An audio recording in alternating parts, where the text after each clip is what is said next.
All new tonight, an Oklahoma man is dead after a crash on I-40 in Sequoyah County. Police have identified the victim as Paul Kelly. It happened this morning near Salisal. An accident report says Kelly was heading east on the outside lane on I-40. Car was passing him on the inside lane. At the same time, he was trying to merge, forcing his vehicle to swerve. Kelly's vehicle then went off the road and crashed into a tree. He was pronounced dead at the scene. Bentonville City Council looking for a new member after Ward 1 Council member Gayatri Richardson resigned this week. In a statement posted to her Facebook page, Richardson said she's stepping away after her mother passed away on Sunday. The city is now accepting applications to fill out the rest of her term, which ends in 2028. You must be a Ward 1 resident and at least 18 years of age and a registered Bentonville voter to be eligible. Applications can be found on the city's official website. Council will vote on the applicant or call a special election at a meeting on May 12th. A business owner in Eureka Springs says it took nearly 3 years and a trip to the Arkansas Supreme Court to finally get approval to open up a gun and pawn shop. In 2023, Keeling Grubbs applied for a conditional use permit to open up that gun and pawn shop in Eureka Springs. Says the business met all federal requirements, applied for a firearms license, and then verified the business plan was on track with the city's planning committee, but he was still denied multiple times. He appealed those decisions, eventually taking the case all the way to the state Supreme Court.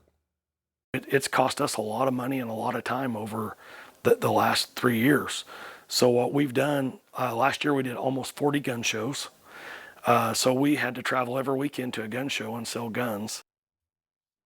He also filed a harassment lawsuit against the city, and has a hearing on Friday concerning that. He says once the ATF approves transferring his federal firearms license to this location, they will start selling right away. We have an update tonight on public broadcasting in the natural state. An anonymous donor has pledged $3 million to keep PBS operating in Arkansas. There is a catch, though, to this. Maya Ellison hears from Arkansas TV leadership to find out if this multi-million-dollar lifeline is enough to keep some of the fan-favorite programs still on the air. Because a lot of people don't realize that the entire world of public television and public radio changed with those federal funding cuts that took place back in July. It's a timeline Arkansas TV CEO Carlton Wing says has been put on hold for now. Last year, public broadcasting faced drastic financial strain as hundreds of millions were cut from the industry nationwide, leaving stations like Arkansas PBS scrambling to fill the void.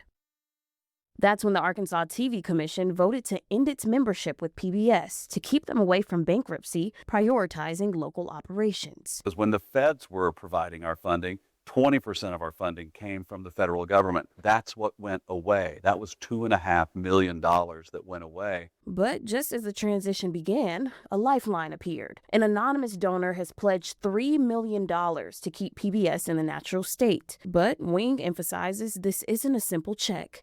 It's a challenge. Well, it's not a donation, it's a pledge, and it's a challenge grant. So what they're saying is if there are matching funds, then they will contribute $1 million per year. So the match has to be acquired. The conversation has even reached the state capitol Wednesday. Lawmakers reviewed Senate Bill 77, a separate way to match donated funds. But while the state provides core funding, the station still relies on individual donations for about 14% of its revenue. More people are talking about public television now than ever before, and that's a good thing because it gives us an opportunity to really assess what's valuable about public television. Why is it different? How is it different than commercial television? So, the final piece of the puzzle now lies in the hands of the viewers. If those funds were acquired so that it eliminated the financial issue that we have been saying all along with the loss of the federal funding cuts, and then if the commission decided what to do with the options that they have. Reporting now, the Senate bill that she talked about did pass out of the Special Language Committee today. We'll, of course, keep you posted as the fiscal session continues in Little Rock.